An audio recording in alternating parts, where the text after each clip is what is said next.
त्रिलोकी के भीतर दक्षिण की ओर पृथ्वी से नीचे जल के ऊपर स्थित इस दिशा में, दक्षिण दिशा में अग्निस्वात आदि पितृगण रहते हैं। अत्यंत एकाग्रता पूर्वक अपने वंशधरों के लिए मंगल कामना किया करते हैं। उधर ही नरक लोक है। भगवान सूर्य के पुत्र पितृराज भगवान यमराज अपने सेवकों के सहित वहां विराजमान है। ये त्रिभुवन का दंड विभाग है, जैसे छोटी छोटी कोतवाली है ना, और सबका एक विभाग का स्वामी है, ऐसे ही ये जो रोग हैं, नाना प्रकार के संकट हैं, विपत्तियां हैं, ये कोतवाली हैं, ये उसी दंड विभाग से आते हैं। और पूर्ण दंड विभाग यमपुरी है, जहां पूरा का पूरा हिसाब दिया जाता है। भगवान यमराज की आज्ञा होती है और पापी को वैसा एक सेकंड में निर्णय हो जाता है। वहां वकील की जरूरत नहीं होती, वहां एक सेकंड, इतने जीव रोज वहां लाइन लगी है। अपने दूतों के द्वारा लाए हुए मृत प्राणियों को तत्काल उनके दुष्कर्मों को देखकर उसका परिणाम दे देते हैं। तामिस्त्र, अंधतामिस्त्र, रौरव, महारौरव, कुंभीपाक, कालसूत्र, अस्थिपत्रवन, सूकरमुख, अंधकूप, क्रमि भोजन, संदंस, तप्त सूर्मी, बजकंटक, सालमली, वैतरणी, पूयोद, प्राणरोध, विशसन, लालाभक्ष, सारमेयादन, अवीची, अयहपान, इसके सिवा छार करदम, रक्षोगण भोजन, सूलप्रूत, दंधसूक, अवट निरोधन, पर्यावर्तन, सूचीमुख। इस तरह से प्रधान 28 नरक हैं। जो पुरुष यहां दूसरे का धन, दूसरे की संतान का हरण कर लेता है और दूसरे की स्त्रियों को फुसला करके हरण कर लेता है, दूषित कर्म करता है, उससे अत्यंत भयानक यमदूत कालपाश में बांधकर बलात् तामिस्त्र नरक में गिरा देते हैं। इस नरक का भयानक दंड है कि इसमें कहीं प्रकाश नहीं। थोड़ी देर भावना करना, एकदम अंधकार ही अंधकार। ना तो इसमें किसी तरह का उसको आहार दिया जाता है, ना अन्न ना जल, और निरंतर यम के दूतों की केवल सेवा होती है। इसे पीटो डंडे से, जैसे धोबी कपड़े को कूटता है, इसे कूटते रहो। अच्छा, वहां मरना है नहीं, ये कि भाई मर जाना तो 2-4 घंटे पिटाई होगी, मरना है नहीं। अब वहां केवल पिटाई ही होती रहती है। वो मूर्छित होता है, गिरता है, न भोजन न पानी, घोर अंधकार, केवल डंडे बरस रहे हैं, पिटाई पिटाई। वो बार बार मूर्छित होता है, लेकिन उसे अब ये सजा ऐसे दी जाती है, बोले इसे 100 वर्ष, 50,000 वर्ष, एक कल्प, अब पिटाई ही पिटाई होगी। अब बोलो कितनी दुर्दशा है, कितनी दुर्दशा। इस लोक में जो मनुष्य किसी दूसरे को विश्वास दिलाता है कि मैं तुम्हारा मित्र हूं, और उसकी स्त्री के साथ वो गलत संबंध बनाता है और उस पुरुष को धोखा देता रहे, मान लो आपको मित्र बनाया और आपकी पत्नी का भोग किया, और उस मित्र को विश्वास दिलाता रहता है कि नहीं मैं गलत नहीं हूं, तो यमदूत उसे अंधतामिस्त्र नरक में ले जाते हैं। और वो कटे हुए वृक्ष के समान भयंकर वेदना को प्राप्त हुआ सुध बुध खो बैठता है, और उसके अंगों में वहां बहुत तरह की पीड़ा दी जाती, काटा जाता है, थोड़ा थोड़ा ऐसे ऐसे काटा जाता है, ऐसे ऐसे काटा जाता है। इसे अंधतामिस्त्र नरक कहते हैं। इस लोक में जो कि मैं बहुत बलवान हूं, मैं बहुत पुष्ट हूं, देखते हैं कि हमें कौन परास्त करेगा। जहां मनाया उस धन चुरा लिया, जहां मनाया बलात्कार, नाना प्रकार की गंदी चेष्टाएं की, दूसरे धर्मात्माओं का विनाश किया, प्राणियों से द्रोह किया, और नाना प्रकार की वस्तुओं को छीन छीन कर अपना और अपने परिवार का पोषण करते रहते हैं। वो जब अपना शरीर छोड़ते हैं तो रौरव नरक में जाते हैं, रौरव नरक। इस लोक में जिन जिन जीवों को जो जो कष्ट पहुंचाया है, यमराज के दूत वैसा ही वो रूप धारण करते हैं, रुरु नामक होकर के भयंकर कष्ट देते हैं। इसलिए इस नरक का नाम रौरव है। जब किसी को कहा जाता है सारे रौरव नरक मिलेगा, मतलब भयंकर चरम सीमा का कष्ट। सर्प जैसे क्रूर स्वभाव वाले ऐसे जीव वहां हैं जो उसको काटते हैं, बार बार काटते हैं, मरना तो वहां है नहीं। महारौरव नरक, रौरव नरक ऐसे लोगों को प्राप्त होता है जो अपने शरीराभिमान में आकर के दूसरे धर्मात्माओं को, जीवों को नाना प्रकार के कष्ट देते हैं, उनसे वस्तुएं छीनते हैं, अपहरण करते हैं, और स्वयं अपने परिवार और अपना भोग सामग्री एकत्रित करते हैं। अहंकार के द्वारा भोग सामग्री, धर्म के द्वारा, भगवत प्रसन्नता के लिए, यदि अहंकार के द्वारा दूसरे की हिंसा आदि करके आपने, तो फिर वो भोग भोगना पड़ेगा। जो किसी की भी परवाह नहीं करते, अपने शरीर का पोषण करते हैं, दूसरे जीवों का मांस खाते हैं, बकरा, ये ऐसे बहुत कोमल बेचारे जीव हैं जो बलहीन हैं। आप मनुष्य शरीर प्राप्ति के बलात् उनको पकड़ के विविध प्रकार से कष्ट देते हैं और मांस खाते हैं, तो वहां भयंकर यमराज के दूत उसी का मांस काट काट के उसको खवाते हैं। यमपुरी में उसी का मांस उसको नोचते हैं मांस, और उसको पवाते, ले आप पा। अच्छा, 1-2 दिन की बात है नहीं, ये बहुत लंबा सजा होती है, भोगते रहो। जैसे कोई कहते हम नहीं मानते, तो आप भारतीय विधान को ना मानो, करो, जिस दिन फंस जाओगे तुम्हारे पुरखा पानी पा जाएंगे। इतनी पिटाई करेगी भारत सरकार के जो सैनिक है कि तुम्हें हो, फिर उस समय नहीं चलेगा कि हम नहीं मानते। तुम्हारे मानने ना मानने थोड़ी विधान है, फंस जाओगे विधान में, तब पता चलेगा। गंगा किनारे जब थे तो एक मिले थे, ऐसे ऐसे सब अंगुलियां थी, तो बताया कि हम फंस गए थे तो अंगुलियां सब टूटी हुई, वो बताते थे नाखून में ऐसे कील गाड़ी जाती है, अंगुलियां तोड़ दी, कितना कितना भयंकर कष्ट, काफी काफी समय तक बर्फ की सिल्ली में लिटा दिया, ऊपर से पिटाई हो रही, बड़े बड़े कष्ट बहुत। अब आप इसे मानोगे अरे सब झूठी है, नहीं कहते झूठी, तो कर लो, देख लो जाके क्या हो रहा है। जैसे यहाँ की पिटाई को हम नहीं माने और बुरे आचरण करें, तो जब फंस जाओगे तो आपको बिल्कुल अनुभव करो, अनुभवी महापुरुष हो जाओगे। ऐसे आप नर्क को अभी मान रहे हो, कह रहे शास्त्रों में सब झूठा लिखा हुआ, जब भोगले को मिलेगा तब आप पता चलेगा आपको। जो यहां दूसरे जीवों का कच्चा मांस नोच नोच करके उनको यमदूत उन्हीं को खवाते हैं जो यहां के जीवों को काटते हैं, जो अपने पेट पालन के लिए, अपनी जिह्वा के लिए बोले अंडा खाओ, अंडा में कोई पाप नहीं है। सुन लो, खूब गौर से सुन लो, ध्यान से। आखिरकार उस अंडे को रखे रहो तो उसमें जीव निकलेगा कि नहीं निकलेगा? आप देखो, जीव निकलेगा ना। किसी भी अंडे को आप रख दो, वो अपने समय पे फूटेगा, उस पे जीव निकले। जीव है, जो जीव मनुष्य में है वही जीव उन पक्षियों में है, उन पशुओं में है, चींटी में है, उतना ही जीव है जो उन पशुओं को भूनता है, रांधता है, नष्ट करता है। कैसे कैसे निर्दयी लोग, वो तड़प रहा है जी, उसको आग में ऐसे बांधे हुए हैं, किसके लिए? इस सेंद्री के लिए। अरे हृदयहीन राक्षस, तेरी दुर्गति होगी। शास्त्र कहता है उन हृदयहीन राक्षसों से गए बीते यमदूत उन्हें कुंभीपाक नरक में ले जाते हैं। जो ऐसे राक्षसों से गए बीते हैं उन कुंभीपाक नरक में ले जाते हैं। और फिर क्या करते जानते हो? खौलते हुए बड़े बड़े कड़ा है, जैसे पकौड़ी उबाली जाती है, उसमें डाल दिया। अब मरना है नहीं, मरना है नहीं, मरना हो तो चलो 2 मिनट में भुन गए ना, खूब खोलो खेलो। अब हाँ, उसी में आग में, कढ़ाई में जो तेल पड़ा है, खूब खेलो आनंद से। कितने बोले? 1 कल्प तक। अब जलो उसी में। जो मनुष्य इस लोक में अपनी माता को गालियां देता है, माता को पीटता है, पिता को गालियां देता है, पिता को पीटता है, वैष्णव द्रोह करता है, वेदज्ञ जनों का विरोध करता है, शास्त्रों की निंदा करता है, उस पापी को यमदूत कालसूत्र नरक में ले जाते हैं। 10,000 योजन का घेरा है। 1 योजन का मतलब 4 कोस, 10,000 का मतलब कितना हुआ? 40,000 कोस की भूमि है। और वो तांबे की तरह है और आग से लाल है भूमि, पूरी भूमि लाल है। ऊपर से भयंकर प्रचंड सूर्य का ताप, नीचे से जलती हुई अग्नि, और ये 10,000 योजन का घेरा। वहां उसे छोड़ दिया जाता है। दौड़ो, बस दौड़ते रहो। कितने दिन तक? कल्पों तक दौड़ते रहो, भुनो, लो आनंद। तुम्हें समय दिया गया है। अभी पीछे सत्संग में बोला था कल या परसों कि 70 वर्ष, 80 वर्ष, 90 वर्ष जो चाहो कर लो, लेकिन इसका परिणाम तुम्हें भोगना पड़ेगा। ऐसा मत सोचो। आंख मूंद, कबूतर बिल्ली को देके आंख मूंद लेता है कि अरे कुछ नहीं, बिल्ली तो बिल्ली छोड़ देगी क्या? वो तो एक झपटा में उसे खा जाएगी। ऐसे तुम आंख मूंद लोगे, अरे सब शास्त्र ऐसे ही, ऐसे नहीं है। यहां तो ब्याज में मिलता है कैंसर और ये नाना प्रकार की सड़न गलन, ये ब्याज है। मूल तो यमपुरी में भोगो चल के। अब वो बेचारा इतनी लंबी भूमि में भागता रहता है, जलता रहता है, मरना है नहीं। बेचैनी बढ़ जाती है, छटपटाता है, लौटता है, खड़ा होता है, दौड़ता है, चीखता है, पुकारता है, कौन सुने? कितने दिन तक? बोले जितने उसके शरीर में रोम है उतने 1000 वर्ष तक उसमें रखा जाता है उसको, उतने 1000 वर्ष तक। इसको कहते हैं कालसूत्र नरक।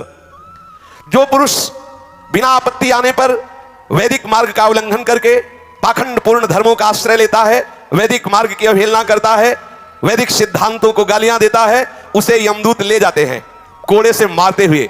और नरक में 80 पत्रवन नरक है। उसके जो पत्ते हैं वो तलवार जैसे हैं, ऐसे पेड़ के ऊपर फेंक दिया जाता है। टुकड़े टुकड़े हुआ, गिरा, फिर फेंक दिया गया। बस यही लीला चलती है, फेंकते रहो ऐसे। यमदूतों की ड्यूटी, तो फेंकते रहो ऐसे। कितनी बार वो बार बार मूर्छित होता है। वो उस समय विचार करता है अपने कुकर्मों को याद करके, हाय मैंने शास्त्र विरुद्ध आचरण की, शास्त्र की निंदा की, अवहेलना की, इसलिए मुझे दुख मिल रहा है। जो इस मृत्यु लोक में राजपद पर या राज कर्मचारी पद पर है और ये जानता है कि ये मनुष्य निरपराध है, लेकिन धन आदि के लिए या किसी बल प्रयोग के उसमें आकर के वो उसे दंड दे देता है, तो उस महापापी को सूकरमुख नामक नरक में गिराया जाता है। आपको अधिकार मिला है, भगवान ने आपको जगत की सेवा दी है। यदि आप जानते हो कि ये बिल्कुल अपराध रहित है और आप किसी के पैसे देने से या किसी के बल के दबाव में आकर उसे दंड देते हैं, तो आपको नरक की प्राप्ति होगी। महाबली यमदूत उसको ले जाते हैं और क्या करते हैं? पहले उसके ऊपर कूदते हैं, फिर इसके बाद कोल्हू में उसे पेरा जाता है। कोल्हू में, जैसे गन्ना पेरा जाता है ना, ऐसे कोल्हू में पेरा जाता है। जो यहां बड़े पदों में होकर के निरपराध लोगों को सताते हैं, निरपराध लोगों को दंड देते हैं, उनको यमराज के दूत फिर वहां पहले पैरों से कुचलते हैं, फिर कोल्हू में पेरते हैं। जो इस लोक में दूसरे निरपराध प्राणियों को रोते चिल्लाते हुए सुख का अनुभव करता है, खूब दर्द दे, ऐसे बड़े बड़े निर्दयी लोग हैं, यहां दर्द दे और वो समझते हैं बड़ा आनंद। वहां ऐसे यमदूत आनंदित होते, नाचते कूदते यमदूत और उनको कोल्हू में पेरते, खूब दर्द देते हैं।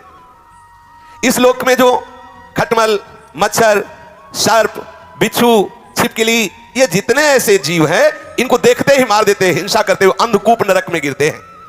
भगवान ने इन जीवों के कर्म के अनुसार इनकी रचना की, रक्त पान आदि इनका स्वभाव है, ये नहीं जानते। मच्छर ये नहीं जानता कि हम काट रहे हैं तो इनको दुख होगा, वो नहीं जानता। उसका जैसे हम भोजन पाने के लिए अन्न आदि पाते हैं, ऐसे वो उसका भोजन रक्त भगवान ने निश्चित किया, उड़ा दी। बोले अगर मच्छर नहीं मारेंगे तो नाना प्रकार के बुखार वाले रोग पैदा हो जाएंगे। सच्ची मानिए, जब रोग पैदा होना होता है तो हो ही जाता है, रोग पैदा ना हो तो रोग अगर नहीं होना ना तो आप खुले मच्छरों में बैठे रहो, नहीं का। हाँ, आप अपना बचाव पक्ष कीजिए, मच्छरदानी लगा लीजिए, पहले से ऐसी औषधि आदि कर लीजिए कि आपने यहाँ छिड़काव कर लीजिए, लेकिन आप मच्छर को मारे, आप छिपकली को मारे, आप सर्प को मारे, बिच्छू को मारे, ऐसा हमारा शास्त्र अलाउ नहीं करता कि आप मारे, ऐसा नहीं। जो उनका स्वभाव है, उनका स्वभाव बनाया गया है, आप अपना बचाव पक्ष रख लीजिए। अच्छा, बचाव पक्ष में मर जाए, देखो अंदर की बात है, अब पता नहीं कि पीछे क्या काट रहा है, कुछ वो ऐसे हाथ किया वो मर गया, उसका कोई अपराध नहीं, आप जान के किया अच्छा ऐसे मारे। कुछ लोगों का स्वभाव था, मक्खी ऐसे देखते रहते, ऐसे ऐसे मारते रहते, ऐसे पुछोल से क्या है, वो मजा आ रहा है, लेना मजा। हाँ, बोले जो यहां इन जीवों को मार, सांप दिखा रहे, मारो मारो सांप सांप, बोले काल काल को तो मार सकते हो। जितने यहां मच्छर, जू, रेंगने वाले सांप या पशु पक्षी मृग मक्खी जो भी, इनसे तुमने जो इनको मारा, इनको द्रोह किया, तो आप समझ लीजिए कि ये पाप आपको नरक ले जाने वाला है। आपका रोगग्रस्त शरीर होगा, बहुत कष्ट भोगने पड़ेंगे। इसलिए अंधकूप नरक से बचना है तो किसी जीव की हिंसा करना बिल्कुल ठीक नहीं है। जो मनुष्य इस लोक में रसोई बनाता है, गाय के लिए पहला ग्रास नहीं निकलता। देखो कितना सुंदर हमारे सनातन धर्म की मर्यादा है। दरवाजे पर एक गऊ बंधी हुई है, आप पहला ग्रास गऊ के लिए, ना गऊ है ना ग्रास है, कुत्ता है और सब ह्रास है। हाँ, अतिथि देवो भव, वहां लिखा कुत्ते से सावधान, क्योंकि अब कुत्ते का वास है, सावधान। निवास स्थान में गेट में लिखा है कुत्ते से सावधान, सावधान। यहां वर्णन कर रहे हैं श्री शुकाचार्य कि इस लोक में जब आप भोजन बनाते हो तो एक रोटी गाय के लिए निकालो, कुछ टुकड़ा कौवे पक्षियों के लिए निकाल दीजिए। अतिथि के लिए, आप गृहस्थ हैं तो इंतजार 1-2 मिनट दरवाजे पे निकल के देखना चाहिए, कोई भूखा कोई अतिथि। अगर ऐसा आप भाव रखेंगे तो आप अपने धर्म का पालन कर रहे हैं। ठाकुर जी का भोग लगाए बिना तो पाओ ही मती, अगर ठाकुर जी का भोग लगा दिया तो सब पूर्ण हो जाएगा। जो यहां पंच महायज्ञ के भागियों को बिना भोजन दिए स्वयं भोजन पकाते हैं, खाते हैं, वो क्रमी भोजन नामक निकृष्ट नरक में गिरते हैं। गीता में भगवान ने कहा है जो मुझे बिना अर्पित किए हुए पाता है वो पाप खाता है, यही है पाप।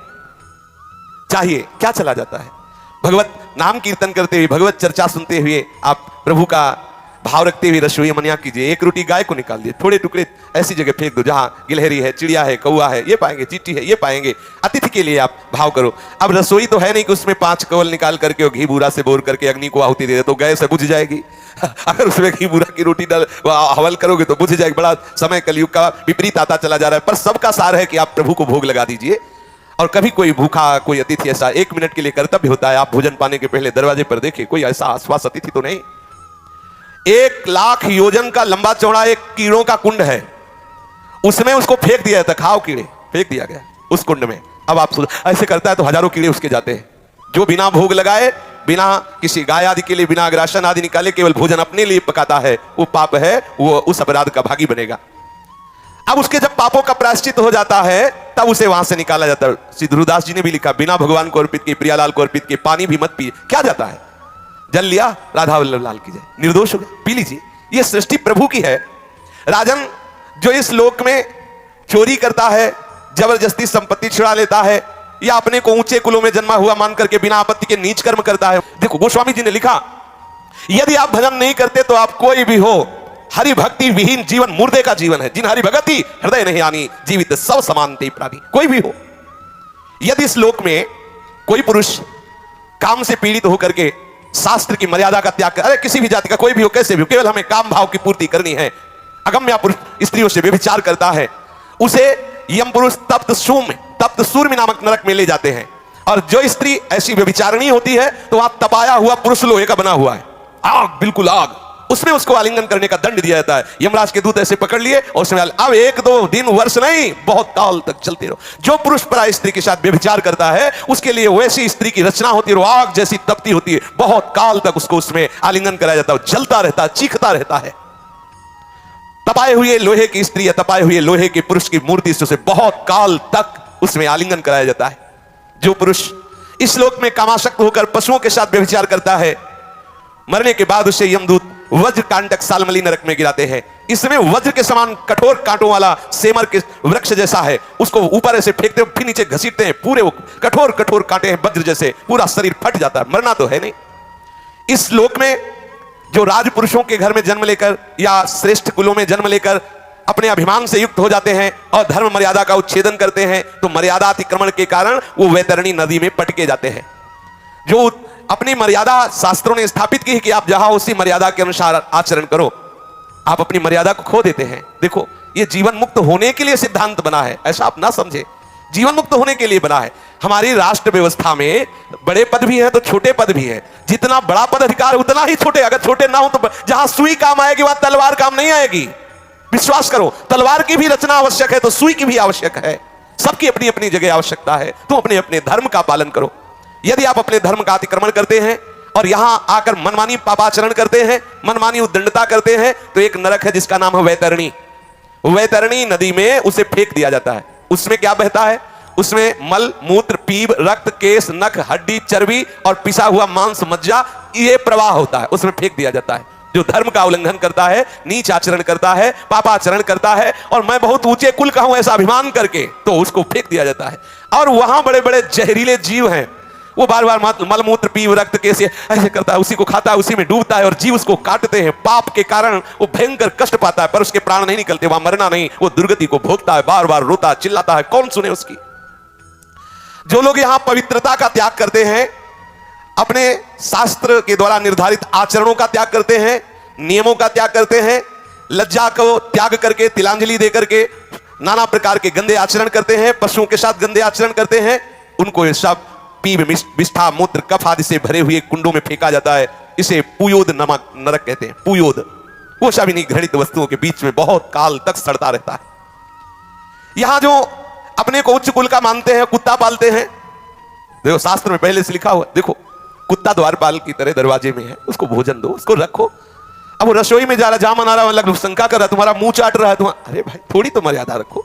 व्यवहार का सब में भगवान है, पक्का है, लेकिन देखो जब आप शौच करते हो तो आपका ही शरीर है, आप फिर माटी लगा के हाथ क्यों धोते हैं? सोचो, आप बोले सर्वम खलविदम ब्रह्म हो, तो शरीर तो मेरा ही है, लेकिन जब सोचते हो तो उससे फिर हाथ लगा के धोते हो। ऐसा नहीं कि उसी से हो सकता है वैसी भी आदतें हो गई हो कि उसी हाथ से भोजन पालो जाए, ऐसा भी हो सकता है, क्योंकि अब ज्ञान ही खत्म, पशुता आती चली जाए। किसी ने बताया था कागज से पोंछ लिया जाता है, पानी की जरूरत है नहीं।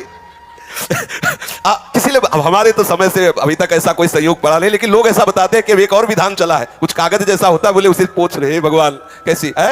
हाँ, टिश्यू पेपर कह रहे हैं। हाँ, तो जो ऐसे अपवित्र आचरण करता है कुत्ता, देखो यहां कुत्ते के प्रति द्वेष भाव नहीं, लेकिन आप ठाकुर के लिए रसोई बना रहे हो, ठाकुर सेवा विराजमान है, आप पवित्र, तो आप ऐसा नहीं है कि ये, हाँ उसको रखो, दरवाजे पे रखो, खवाओ पिलाओ उसे, वो द्वारपाल है, उसे खूब सेवा करो, हम इसमें कोई निषेध नहीं है, लेकिन उसको हाँ अब वो मुंह में चाट रहा है, अरे थोड़ा तो ब्रह्म ज्ञान से नीचे उतरो, थोड़ा तो नीचे उतरो। अब वो रसोई की सामग्री तैयार हो रही, वही रसोई की दीवार में लघु शंका कर रहा है, वैसे थोड़ा सावधान रहो।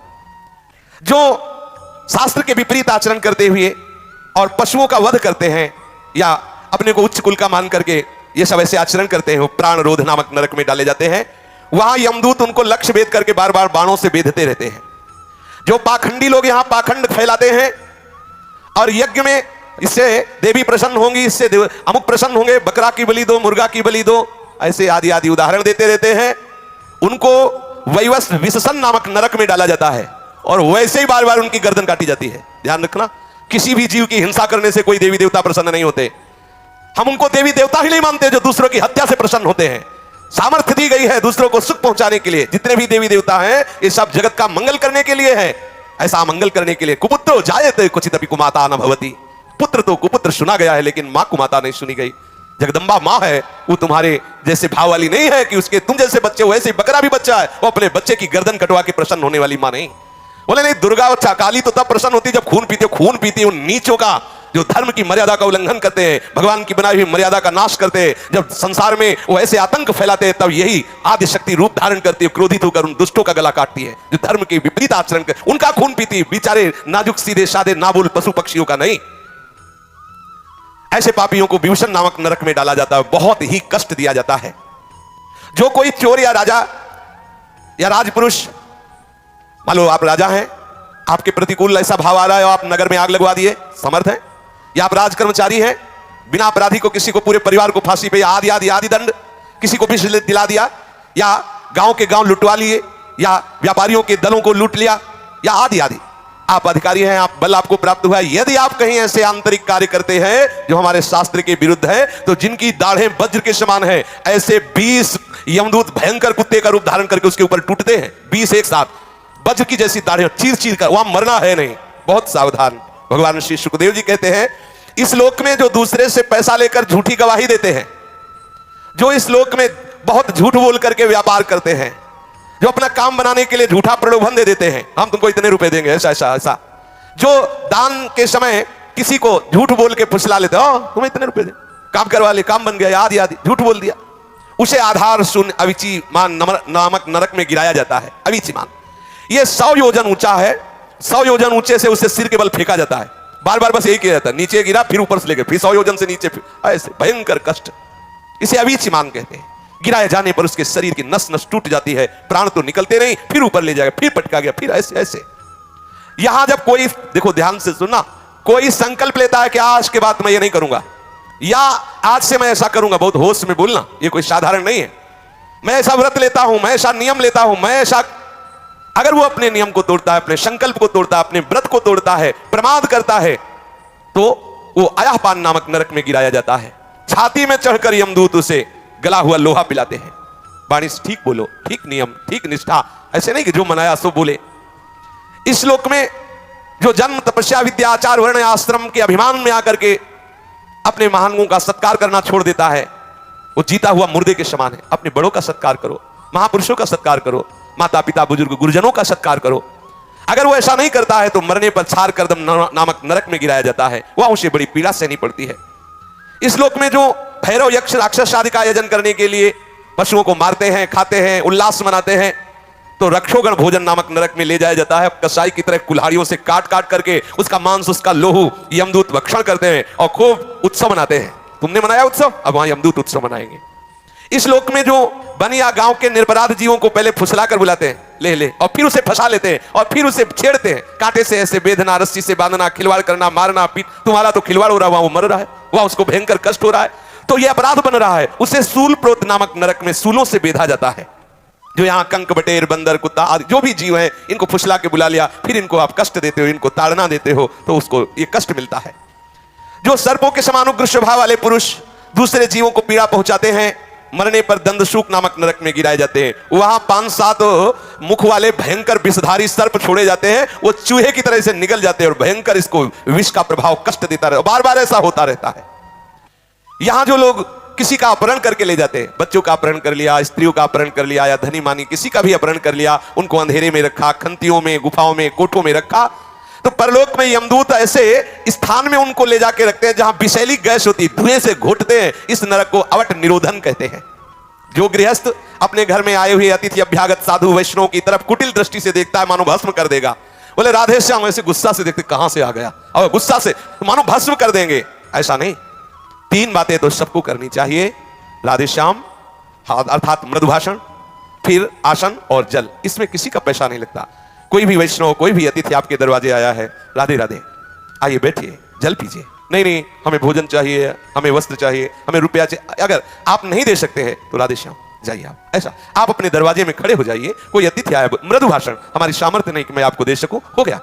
जरूरी नहीं कि आप दे ही, लेकिन आप मृदु भाषण बोल सकते हैं। आप गाली देकर, आप क्रोध दृष्टि से उसका अपमान करते हैं, वो आपके द्वारे अतिथि आया है, भिक्षुक आया है, ये आपका भयंकर अपराध बन गया। अतिथि का अनादर करना कहीं भी शास्त्र में नहीं लिखा।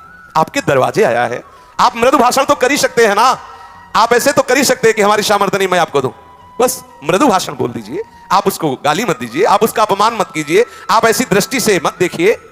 अगर आप ऐसा करते हैं, मानो उसे भस्म कर देंगे, तो जब उसका शरीर छूटता है तो उस पाप दृष्टि के कारण गिद्ध, कंक, काक और बटेर जैसी वज्र की कठोर चोंच वाले पक्षी नरक में छोड़े जाते हैं और वो उसको नोचते हैं। इस नरक को पर्यावर्तन कहते हैं। इस श्लोक में जो व्यक्ति अपने को बड़ा धनवान समझता है, अभिमानवश दूसरे को नीच समझकर उनका अपमान करता रहता है और धन के व्यय और नाश की चिंता में ही रहता है, तनिक चैन नहीं मानता, बस धन, अधिक से अधिक धन बढ़े, चाहे किसी की हिंसा करानी पड़े, चाहे जो भी, जैसे भी, व्यभिचार से आवे, जैसे भी आवे, वो तरह तरह के पाप करते हुए जो धन एकत्रित करने में बुद्धि लगाए रहता है, वो नराधम मरने पर सूची मुख नरक में गिरता है। उस अर्थ पिशाच पापात्मा के सारे अंगों को भगवान यमराज के दूत बड़ी बड़ी सुइयों के ऐसे सीते हैं, पूरे शरीर को सीते हैं बार बार सुइयों से, ऐसे जैसे कोई कपड़ा सिया जाता है, ऐसे उसमें यही सेवा है उनकी, सीते रहो इसको। ओहो कितना कष्ट। इस प्रकार से सैकड़ों हजारों नरक हैं। कोई ये संशय ना करे कि ये साहब लिखी पड़ी बातें हैं, ऐसा नहीं। अधर्म परायण जीव को निश्चित भोगना पड़ता है, अवश्य में भोक्तव्यम कृतम कर्म शुभाशुभम। बारी बारी से वो नरकों में जाता है और भयंकर कष्ट भोगता है। इसी प्रकार जो धर्मात्मा होता है, पुण्य करता है, वो स्वर्गों में जाता है और विविध प्रकार के स्वर्ग सुख भोगता है। नरक और स्वर्ग के जब भोग भोगे, पाप और पुण्य क्षय हुआ, तो कुछ पाप और कुछ पुण्य लेकर इस मृत्यु लोक में जन्म लेता है। कहीं उत्तम या अधम गतियां उसकी यहां दिखाई देती है। वो धनी है, वो निर्धन है, वो स्वस्थ है, वो रोगी है, ये सब पाप और पुण्य के कर्म परिपाक से है। आप सोचते हैं कि हमें भजन करने की क्या जरूरत है, सत्संग सुनने की क्या जरूरत है, नियम संयम धारण करने की क्या जरूरत है? इसलिए जरूरत है कि तुम्हारी ऐसी दुर्गति ना हो। तुम समझते केवल पशुओं की तरह कमा लो, खा लो, मनमानी आचरण कर लो, कोई देखता तो है नहीं। भूल मत करो। बड़े बड़े महापुरुषों ने जो निश्चय किया है, उनके अनुभव के विषय है। साक्षात भगवत स्वरूप भगवान व्यासदेव जी, श्री सुखदेव जी, ये साक्षात भगवान हैं, ये वर्णन कर रहे हैं। ऐसा है, इसलिए डरते रहो, कोई अपराध न बने और निरंतर भजन में रहो। शिष्य जागे। श्री राधा वल्लभ लाल की जय।